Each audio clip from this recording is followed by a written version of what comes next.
Deuxième partie donc de cette émission Rétro Info de la semaine. On a commencé dans cette émission, bien sûr, avec la question des accusations du procureur national antiterroriste français Olivier Christin contre l'Algérie, l'accusant donc de terrorisme d'État et la réponse aussi des autorités algériennes par rapport à cette question. La visite du pape Léon XIV en Algérie, mais aussi la visite du chef de l'État français, Emmanuel Macron, hier au Vatican. Et tout ça, bien sûr, ça a été critiqué par la presse algérienne qui a donc soulevé la question que Macron voulait influencer, donc cette visite du pape, en parlant bien sûr de la question du journaliste français Christophe Glaise, emprisonné donc en Algérie. Dans cette première partie, il est avec nous donc Djihad Halimi, militant politique depuis Montréal, qu'on remercie, mais il nous a quittés donc pour cette deuxième partie. Mais aussi Azdine Toumi, militant politique qui était avec nous depuis Paris via Skype, est toujours avec nous, et Jamel Gessoum, analyste politique, spécialiste des relations internationales qui est avec nous depuis Alger, et toujours avec nous. Azdine Toumi, je reviens à vous donc, Azdine, par rapport à la question donc de la visite du pape en Algérie. Du côté d'Alger, on parle donc d'une visite historique.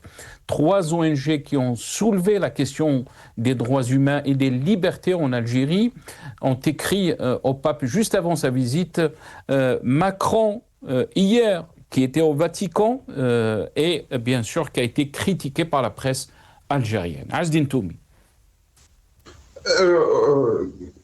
Juste après avoir été nommé, le pape Léon XIV avait exprimé sa volonté de visiter le lieu de vie de Saint-Augustin. De Saint-Augustin.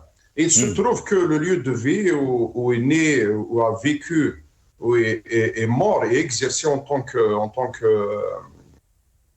père, Saint-Augustin, c'est en Algérie. Donc c'est pour ça que cette visite aura lieu ces jours-ci. Historique, oui, bien sûr, notamment pour le pape Léon XIV, c'est une personnalité qui a beaucoup d'attachement à cette histoire de Saint-Augustin. Après, pour Alger, bien sûr que ça devrait être une occasion en or pour notre pays de briller, notamment en termes de liberté, en termes de réconciliation, en termes de bien vivre entre les communautés, de la promotion d'une Algérie multiculturelle, multiculturelle, etc. Donc, l'Algérie est en train de rater cette occasion parce que normalement, il y aurait des décisions importantes avant sa visite, notamment la libération de tous les détenus, donc et la libération de Christophe Glaise, de tous les détenus d'opinion algériens qui sont dans les prisons algériennes, donc des femmes, des hommes, des universitaires, des experts, etc. C'est triste de le dire encore à la veille de cette visite que les responsables algériens qualifient d'historique, etc. Mais dans les prisons, il y a encore, j'ai pensé à Djilul Slama, à Mouknash, à commencer Tajadid, Brahim Al-Alami, et beaucoup d'autres jeunes qui sont encore en prison. Maintenant, est-ce que le pape va jouer le rôle de médiateur? Donc, si on veut revenir sur cette visite de Macron au Vatican, est-ce qu'il va jouer le rôle de médiateur entre Alger et Paris? C'est possible. C'est un homme connu pour son attachement au principe de la justice, de la liberté, de l'égalité, de la réconciliation, de cette connexion, de cette réconciliation entre les peuples du Nord et les peuples du Sud, etc. Donc c'est possible. Comment ça va être fait? Ça va être fait dans un climat de gêne pour l'Algérie. Moi, d'abord, j'aimerais faire rappeler que Emmanuel Macron aurait peut-être, s'il avait demandé la libération de Guelleh, il aurait pu demander la libération de tous les détenus. Il ne l'a pas fait parce que il l'a pas fait d'abord en 2022 quand il avait visité l'Algérie pendant 2 jours. Il y avait à l'époque des centaines de détenus d'opinion en prison. Et on l'a vu à aucun moment soulever la question des droits de l'homme, la question des libertés, la question des détenus, à aucun moment dans ces déclarations à l'époque. Donc, ça n'empêcherait pas aujourd'hui de ne pas évoquer aussi cette question. Après, ça va être une gêne en Algérie que le pape Léon XIV soulèverait cette question, ne serait-ce que relative à Christopher Guelleh, mais s'il reçoit des doléances ou des lettres ouvertes de la part des ONG lui demandant d'évoquer la question des droits de l'homme en Algérie, s'il le ferait, ça mettrait les autorités algériennes dans la gêne. Je ne sais pas comment ça va être à la réaction. J'ai vu même un ancien chef de parti politique qui est dans la personne de Boujdara Soltani, qui avait déclaré que ça peut même être compris comme une ingérence dans les affaires internes de l'Algérie. Est-ce que le pape Léon donc va jouer ce rôle? Est-ce qu'il va évoquer cette question avec le chef de l'État ou avec d'autres responsables? La question reste suspendue, donc reste posée. On attend de voir comment les choses vont évoluer. Mais en tout cas, à cette allure, on veut créer l'image d'une Algérie qui va recevoir le pape, une visite historique, oui, historique, mais on va rester sur les images et pas sur les actes, parce que quand il repartira, la situation, ça n'aurait rien changé à la situation des droits de l'homme, à la situation des libertés dans notre pays. Et les responsables en Algérie auraient pu libérer les détenus, créer un climat d'apaisement, un climat de relâchement sur le plan des libertés, sur le plan politique, sur le plan médiatique, sur le plan associatif, etc. Et ça n'a pas été le cas. On ne peut pas créer le printemps comme ça avec des images. Le printemps, il se vit chaque jour, à chaque instant. Donc, on est loin de cette situation. Très bien. Restez avec nous, Azdine Toumi. Je ne sais pas si Jamal Ghessoum est avec nous. Non, pas encore. On va revenir bien sûr sur ces images. Soundbite 5, nos amis de la régie, cette réunion de préparation où ce conseil de ministres qui a été présidé par Abdelmajid Tebboune, le chef de l'État, concernant donc la visite du pape Léon XIV.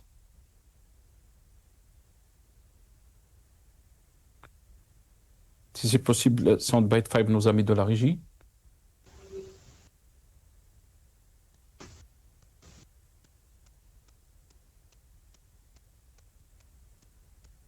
Majid Tebboune a présidé ce lundi une réunion de travail consacrée aux derniers préparatifs de la visite du pape Léon XIV en Algérie.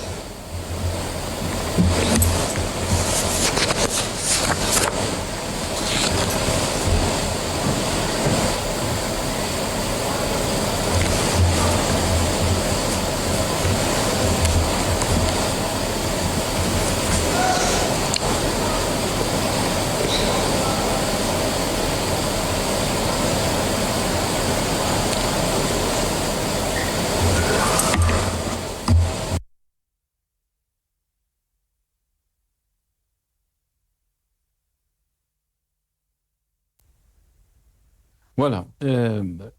Azdine Toumi, je vais revenir parce que je pense qu'on a perdu pour l'instant Jamal Ghessoum. Le fait qu'il y a 3 ONG qui ont exprimé leurs préoccupations, Azdine Toumi. On parle bien sûr d'Euromed Rights, Human Rights Watch et MENA Rights Group. Malish Azdine, je pense que la régie est en train de me dire que Jamal Gsoum est avec nous. Je vais revenir à vous, cher Azdine. Jamal Gsoum, est-ce que vous m'entendez? Oui, très bien, parfaitement. Ah, très bien. On vous a perdu un petit moment, Jamal Gsoum. Oui. Je ne sais pas si vous avez suivi l'analyse donc, de Azdine Toumé concernant la visite du pape Léon XIV en Algérie. Bien sûr, on a passé des clips et des vidéos de la préparation. Donc, il y a eu un conseil de ministres présidé par le chef de l'État, Majid Tebboune, pour la préparation de cette visite.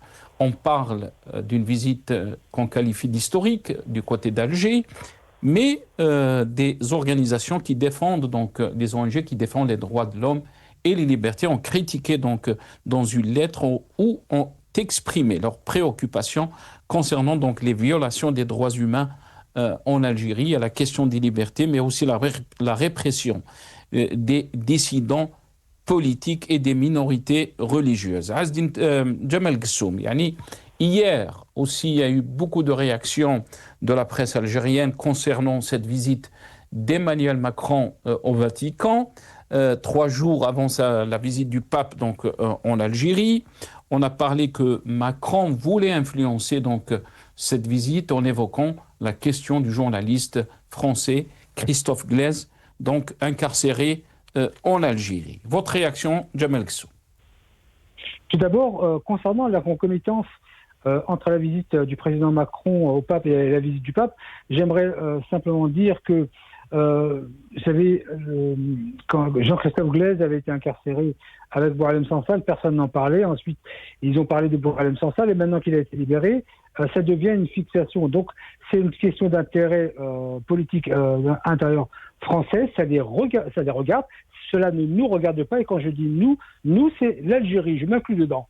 Et par conséquent, si le président Macron ne décroche pas son téléphone pour parler avec clarté avec le président Tebboune, cette action, pour moi, n'a aucune utilité. Mais bien évidemment, le timing n'est pas là pour rien. Mais en tout cas, l'Algérie n'a pas à répondre de manière directe ou indirecte à cette concomitance. Donc, en tout cas, moi, ça ne m'intéresse pas. Ensuite, la question des ONG. Vous faites le lien, entre la visite, caractère historique, mais, vous dites mais, les critiques de 3 ONG. Les critiques des ONG ne retirent en rien le caractère historique de la visite du pape qui n'a pas foulé les pieds en Algérie depuis l'avènement du christianisme, et en l'occurrence l'an 0. De ce point de vue, il faut séparer.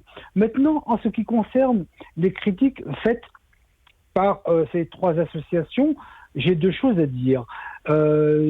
Si ces associations sont autant éprises des droits de l'homme et de la liberté, j'ose espérer ce que je n'ai pas l'impression d'avoir vu après avoir passé en revue les actions de ces associations, n'ont pas été, ont eu une émotion sélective, partielle et partiale, car elles n'ont pas vraiment évoqué la question de Gaza où il y a un génocide, mais elles s'affaireraient juste à fixer l'Algérie. Et donc, de ce point de vue, ça retire un peu en crédibilité. Si les critiques peuvent être justes, et je le dis de la manière la plus claire, et je l'ai dit d'Alger, oui, il y a des malfaçons dans la manière dont sont traitées certaines catégories professionnelles, certains militants. Je ne dis pas que, évidemment, qu'il y a une démocratie en Algérie. En tout cas, pas comme on l'entend au sens occidental. Mais voilà, en tout cas, pour ces associations, j'aimerais aussi qu'elles n'attendent pas le pape ou la visite, parce que s'ils réagissent à la prochaine visite du pape, ça sera peut-être dans 2000 ans. Donc si elle s'affaire sur la question des droits et des libertés en Algérie, eh bien qu'elle le fasse tout le temps, et pas simplement sur un timing qui serait le reflet d'un symbole.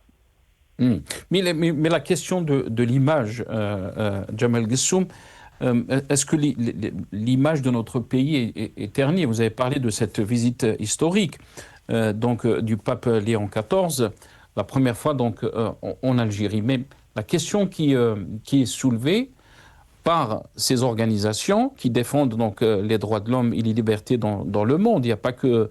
ils en parlent aussi, ces organisations, quand il s'agit des abus des droits de l'homme et des libertés ailleurs, pas qu'en Algérie. Mais quand Azdine Toumi est avec nous, a soulevé Azdine Toumi la question des libertés, la question de la répression en Algérie. Il y a des militants, par exemple, qui sont en prison. Est-ce que ce ne sera pas une bonne idée de libérer ces militants politiques et d'apaiser un peu la situation interne, alors qu'on parle de législation, on parle d'élections et des lois liberticides qui ont été votées ces dernières années? Est-ce que vous pensez aussi que cette façon de gérer l'Algérie est en train de causer un vrai problème pour notre pays? La preuve, même une visite qui est historique, qui devrait être une bonne chose pour notre pays, soulève des questions. Jamal Ghessou. Écoutez, cette visite soulève des questions qui sont parfois et même tout à fait légitimes. Moi, ce qui me pose souci, c'est la question du timing. Je veux dire, profiter de la visite du pape pour évoquer l'Algérie, alors que sur les 8 derniers mois, ces associations ne l'ont pas évoqué. C'est purement, je dirais, occidental que d'avoir cette approche où on va dire, puisqu'il y a la visite du pape, on va parler à ce moment-là. L'Algérie ne fonctionne pas du tout sur ce modèle-là. On l'a vu avec Boualem Sansal. Ils ont eu un fonctionnement particulier avec l'Allemagne, mais l'Algérie, et il faut connaître la culture politique des autorités algériennes pour comprendre qu'une visite aussi importante et aussi historique, d'ailleurs, ces associations ne l'ont pas compris, et le président Macron encore moins, que l'Algérien, le politique algérien, ne fonctionne pas sur la visite d'une personne. On le voit partout dans le monde. Hein. On va voir le président, on lui parle. Ça ne fonctionne pas comme ça en Algérie. Donc, je dis à ces associations, les critiques qu'elles émettent sont tout à fait légitimes, mais elles doivent le faire sur le long cours et pas simplement utiliser des symboles comme le pape. Moi, je dis de la manière la plus claire que l'Algérie, ça n'est pas la Suisse en termes de démocratie. Je ne vais pas prendre non plus l'exemple de la France où je suis né, car la France est très loin d'être un exemple de démocratie. On le voit aussi aux États-Unis et partout dans le monde. Et malheureusement, la géopolitique a fait que la question et la notion de la démocratie telle qu'elle est décrite, en tout cas dans la Déclaration universelle des droits de l'homme, n'est respectée par personne. L'Algérie la respecte certainement moins que les autres, mais dans l'ensemble, j'ai envie de dire que la libération de Jean-Christophe Glaise, on a bien vu ce qu'a fait Boualem Sansal quand il a été libéré. Il voulait porter plainte contre l'Algérie, et vous pensez que c'est en faisant ce genre de choses que l'Algérie va plier même devant le pape? Jamais. Très bien. Restez avec nous, Jamal Ghessou. Azdine Toumi, est-ce que vous voulez réagir très rapidement avant de revenir à la question, bien sûr, des élections législatives? Azdine Toumi? Je pense que si Jamal Ghessou a du mal à cacher un petit peu son cautionnement de la politique répressive du régime entre guillemets, ou peut-être même il est un petit peu admirateur de ce régime, de ce système. Mais en tout cas, la question des droits de l'homme, la question des libertés, il faut être ferme et il faut être clair. Il ne faut pas tomber dans le discours de politiciens de langue de bois, essayer de justifier. Rien ne justifie que quelqu'un, quelle que soit la responsabilité d'un homme politique ou d'une institution sécuritaire, de se donner le droit de disposer de la liberté des hommes. Alors là, quand la liberté est utilisée comme carte, on emprisonne les gens quand on veut, et puis on les libère quand on veut utiliser cette carte pour donner l'image de l'apaisement, etc. Aujourd'hui, il faut que les détenus d'opinion soient libérés. Il faut que les poursuites judiciaires cessent. Et l'acharnement judiciaire contre les militants, contre les hommes politiques, les opposants, il faut que ça s'arrête.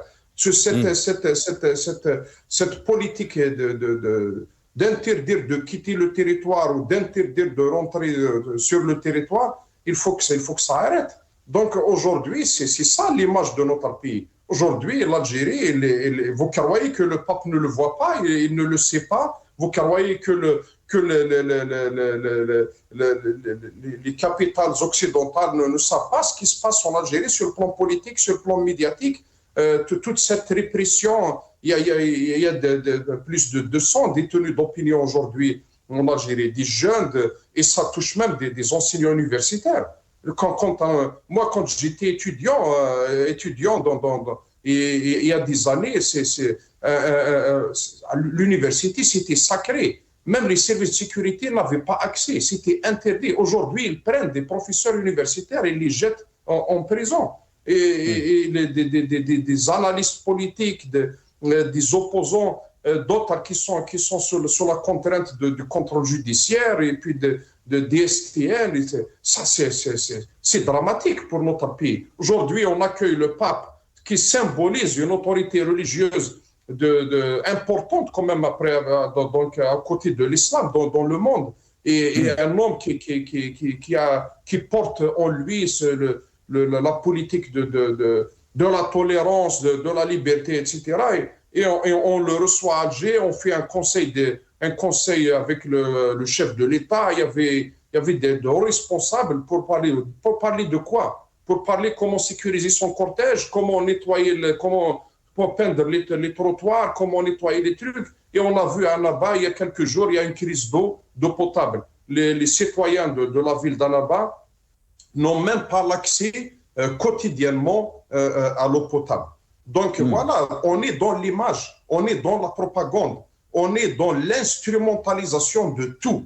Et ce mensonge, il est en train de tuer le pays, il est en train de nuire à l'image de notre pays.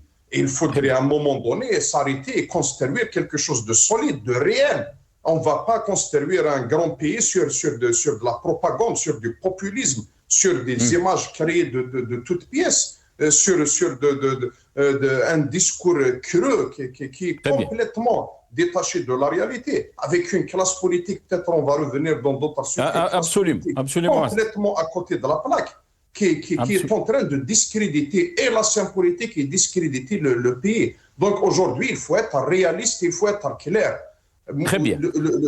Il ne faut pas se rendre complice. Et je le répète encore une fois, les enjeux du moment, les dangers qui nous entourent, et ils nous obligent à avoir à construire, à avoir une Algérie forte qui peut faire face à tous ces dangers. Et il faut que ce soit sur des réalités et pas sur des mensonges. Très bien. Restez avec nous, Azdine Toumi. Djemal Kssoum, je vais vous donner aussi le temps, si vous voulez répondre, mais puisque le temps nous presse aussi, on va revenir sur cette dernière question, qui est les législatives et la convocation du corps électoral donc, en Algérie pour le 2 juillet prochain. La question aussi des lois qui ont été adoptées dernièrement. Et les partis politiques qui s'activent, qui commencent donc leur campagne, entre guillemets, on va dire, pour les législatives dans un contexte de crainte de l'abstention, mais aussi de répression. On va écouter, on va regarder ces images du Conseil de la Nation qui a adopté la loi relative au régime électoral. L'adoption de ce texte de loi vise à renforcer la pratique démocratique fondée sur des bases constitutionnelles solides, selon des règles claires et transparentes, ayant pour principe le libre choix du peuple et pour objectif le parachèvement de l'édification institutionnelle de l'Algérie nouvelle, en particulier les assemblées populaires élues. Parmi les principales mesures, le texte prévoit la restructuration de l'autorité nationale indépendante des élections afin de renforcer son indépendance et améliorer son efficacité. Elle introduit également une séparation plus claire entre cette autorité et l'administration, garantissant la neutralité de cette dernière, limitée désormais à un rôle de soutien logistique. Le texte comprend aussi de nouvelles dispositions pour encadrer les candidatures, renforcer la transparence du processus électoral et lutter contre l'utilisation de l'argent illégal en politique, dans le but de restaurer la confiance des citoyens. En somme, la nouvelle version de cette loi reflète des mesures audacieuses consacrant la souveraineté du peuple et redonnant la considération à une pratique politique propre, avec un État qui avance sans hésitation vers l'ancrage d'une véritable démocratie, où il n'y a pas de place pour la corruption, ni pour... Voilà, donc cette loi concernant relatif au régime électoral, vous avez donc entendu l'explication. On parle du parachèvement de l'Algérie nouvelle, Mais aussi, on a entendu des déclarations cette semaine des différents responsables politiques qui parlent donc de la situation géopolitique, des défis sécuritaires et du front interne. D'abord, on va commencer par les déclarations de Bengrina dans ce passage. الطائفة السياسية استطاع العدو أن يقسم ليبيا وأن يحدث فيها كما أحدث حيث كان الطوائف الدينية والإثنية ورغم أنهم دينهم واحد ومذهبهم واحد ولكنهم بالطائفية السياسية. وكذلك هم لا يتوانون ولا يتأخرون في بناء طائفية سياسية في الجزائر متى سمحت لهم الظروف. الفوضى التي أحدثت في السودان نوعها آخر. أحدثوا فوضى عن طريق شرخ داخل المؤسسة العسكرية. عندنا ولله الحمد لن يفكر أحد أن السليل في يوم من الأيام أن ينقسم ولا المؤسسات الأمنية. إذن بقت لهم أن يبحثوا عن بناء طائفة سياسية داخل الجزائر وبناء أو استحداث طائفية مذهبية تخالف المذهب التقليدي الذي يعيش عليه أو تعيش عليه الأمة الجزائرية في منهجها الوسطي. Voilà, les tentations donc de division de la société algérienne ou du pays Algérie, ces déclarations du responsable du mouvement Al-Bina, Harakat Al-Bina. On va écouter aussi les déclarations du chef du parti du RND, Bouden. يجب أن نلقي كل المسؤولية على الجهات الأمنية والجيش الوطني الشعبي، نقول هما يقدروا، لا هما قادرين على روحهم، هما مهنة، هما صمام أمان، لكن احنا أيضا لازم نكونوا فاطنين، لازم نتوقعوا ما يحاك لنا. يجب أن نكون على درجة من الوعي وعلى درجة من النضج لمحاربة كل تلك الخطط.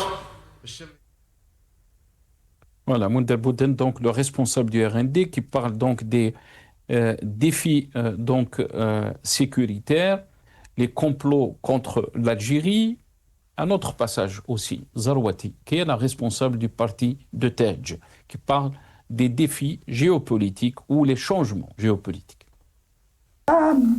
دولي جديد وبصدد التأسيس له، وستكون هناك تغييرات ربما سيكون لها آثار كبيرة على عديد الشعوب، ولن يسلم إلا من كان في حصانة داخل بيته وفي توافق وتماسك مع شعبه. الأمة تكون متماسكة. الجزائر تعرف إصلاحات كثيرة، وإحنا كحزب شاركنا وساهمنا، والآن بدأت كثير من القوانين. هناك أرضية صلبة نريد أن ننطلق منها وتنطلق منها الجزائر بمعية كل الفاعلين. شكون هذو الفاعلين؟ هي الطبقة السياسية، هي المجتمع برمته، هي كل الكوادر. Voilà. Zarwati, donc la responsable du parti de Tej.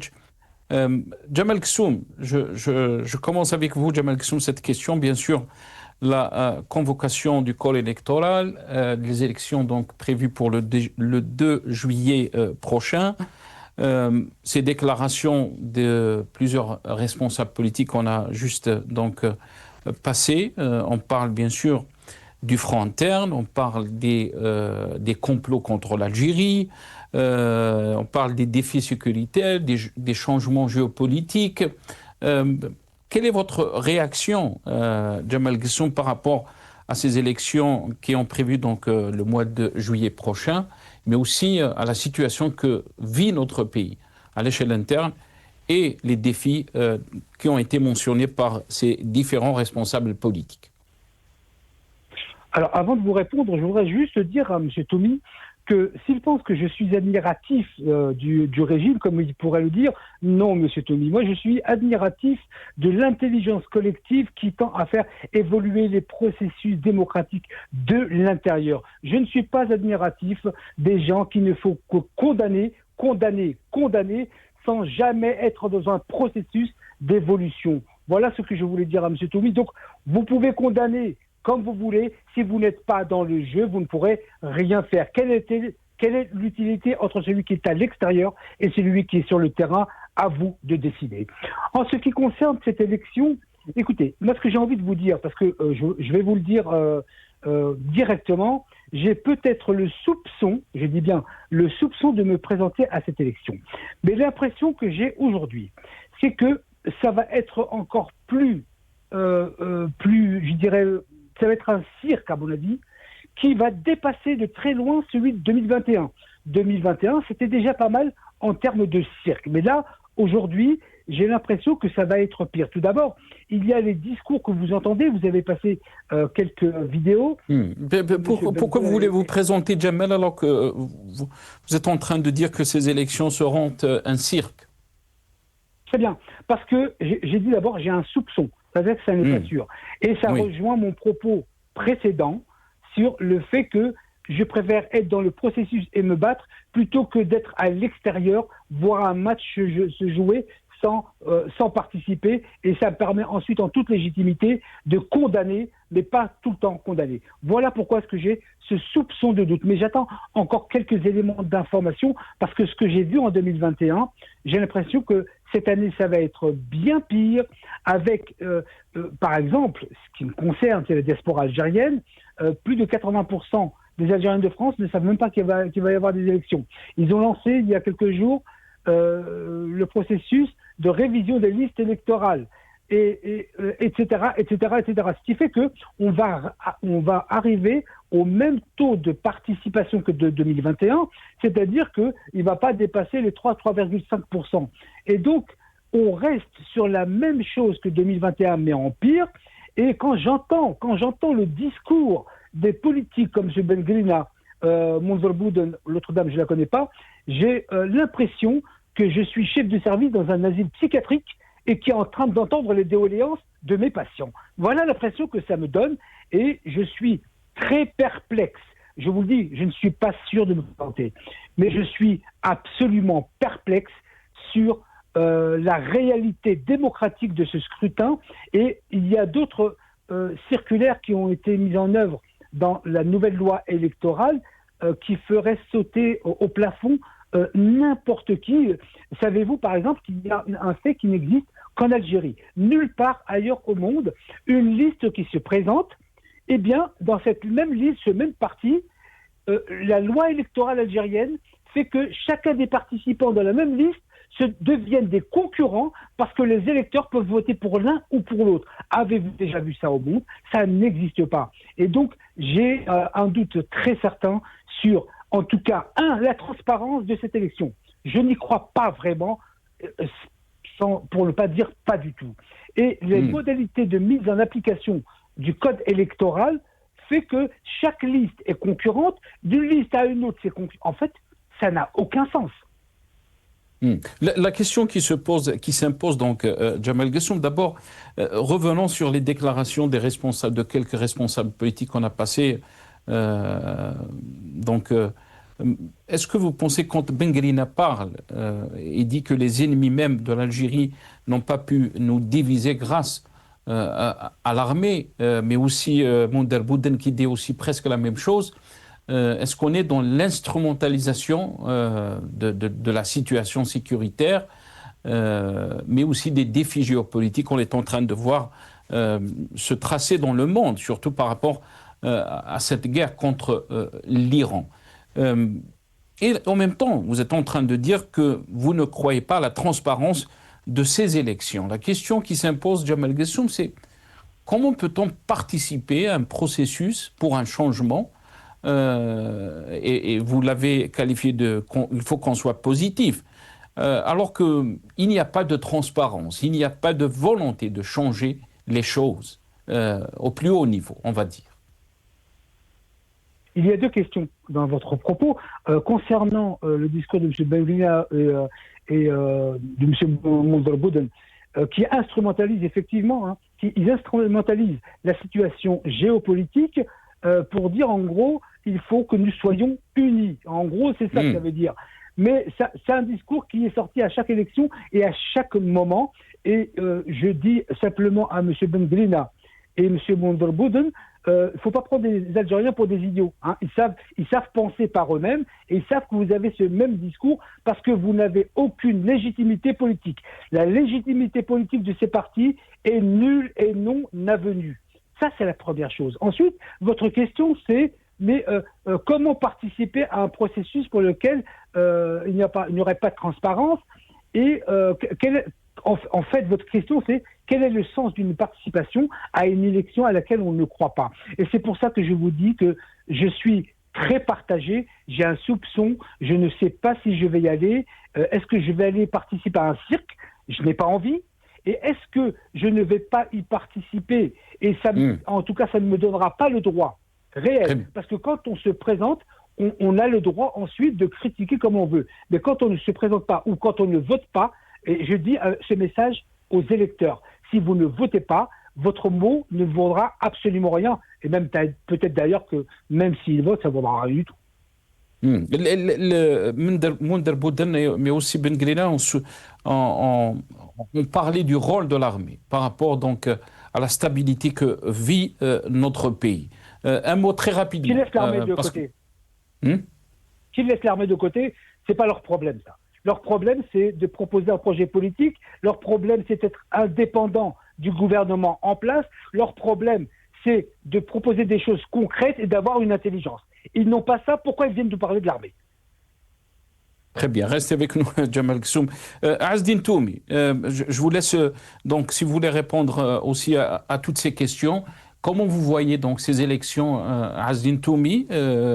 Même Jamal Ksum parle qu'il doute qu'il y aura une transparence par rapport aux élections, mais aussi le fait qu'on voit donc ces déclarations des responsables de partis politiques qui parlent du front interne, qui parlent aussi des défis et des complots. Votre réaction, Azdine Toumi? Ces élections, il y a trois points de vue. Il y a d'abord du point de vue du système, du régime ou du pouvoir.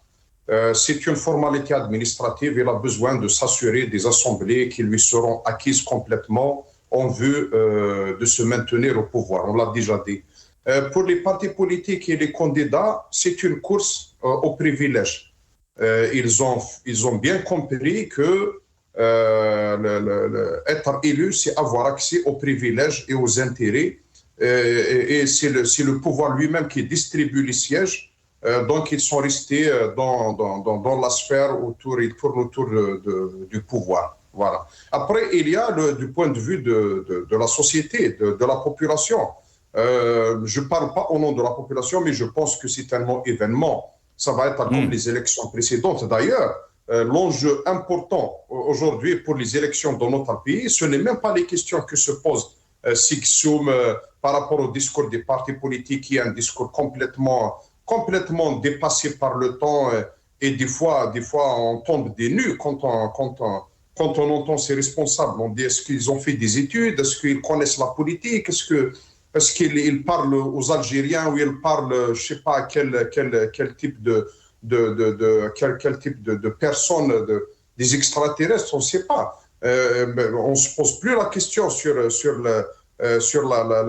débat, sur comment il est mené, ce qu'il y aurait qui va gagner les élections, etc. Mais toute cette opération n'est que formalité administrative.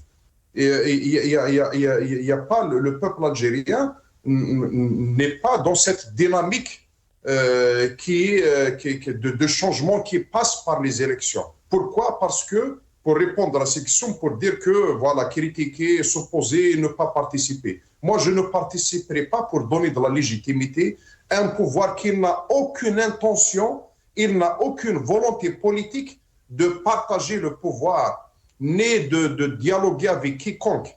Le pouvoir n'a pas cette culture. Toutes toutes les personnes qui sont enrôlées dans ce processus, en fait, elles sont utilisées. Après, ces personnes-là, ils peuvent être naïvement, ou ils ont de la bonne volonté, mais en tout cas, à la fin, le pouvoir ne partagera pas son pouvoir. Il n'y a pas d'alternance démocratique dans les élections. Il n'y a pas de compétition politique.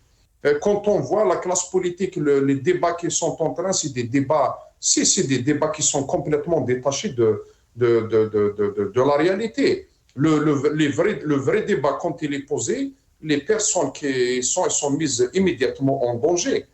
On le sait très bien. Pourquoi on ne débatte pas les questions qui sont liées à notre diplomatie, qui sont liées à la loi de finances d'une manière approfondie, qui sont liées à ces projets que le pouvoir est en train sur lesquels le pouvoir est en train de mobiliser des milliards de dollars, donc dans des chemins de fer, dans des exploitations. Il fait croire aux Algériens que dans 2, 3 ans, 4 ans, l'Algérie va sortir complètement de la dépendance aux hydrocarbures avec l'exploitation des mines, etc. C'est un mensonge. Et pourquoi vouloir continuer à mentir au peuple algérien? Après, je reviens à cette mascarade électorale à venir. Quand on voit des responsables, entre guillemets, des responsables politiques de partis qui ne représentent, qui ont perdu leur ancrage dans la société. Le Hirak avait apporté la preuve que ni le RND, ni le FLN, ni le TEJ, c'est des partis qui ont été disqualifiés par le peuple algérien par millions. Ce n'est pas des milliers, des millions d'Algériens qui sont sortis dans la rue pour disqualifier toute cette classe politique que le pouvoir est en train de recycler à travers, soi-disant, de nouveaux visages, mais c'est les mêmes pratiques. Quand ils parlent de complot, les seuls complotistes contre le peuple algérien, contre la volonté du peuple algérien, ben c'est eux, c'est ces partis politiques avec le pouvoir, parce qu'ils sont en train d'éliminer le peuple algérien de l'équation politique, ils sont éliminés le peuple algérien de la décision politique quant à son avenir. Merci beaucoup Azedine Toumi, merci et désolé de vous presser, on est arrivé à la fin de cette émission, la rétro-info de la semaine. Je remercie tous mes invités, Djihad Halimi qui était avec nous dans cette première partie, militant politique depuis Montréal, dans la région du Québec au Canada. Merci à Jamal Ghessoun qui était avec nous aussi, analyste politique, spécialiste des relations internationales qui était avec nous depuis Alger. Et merci à vous Azedine Toumi, militant politique, vous étiez avec nous depuis Paris via Skype. Merci à vous, chers téléspectateurs, d'avoir suivi cette émission. Ya'atikum saha wa bqaw ala khair.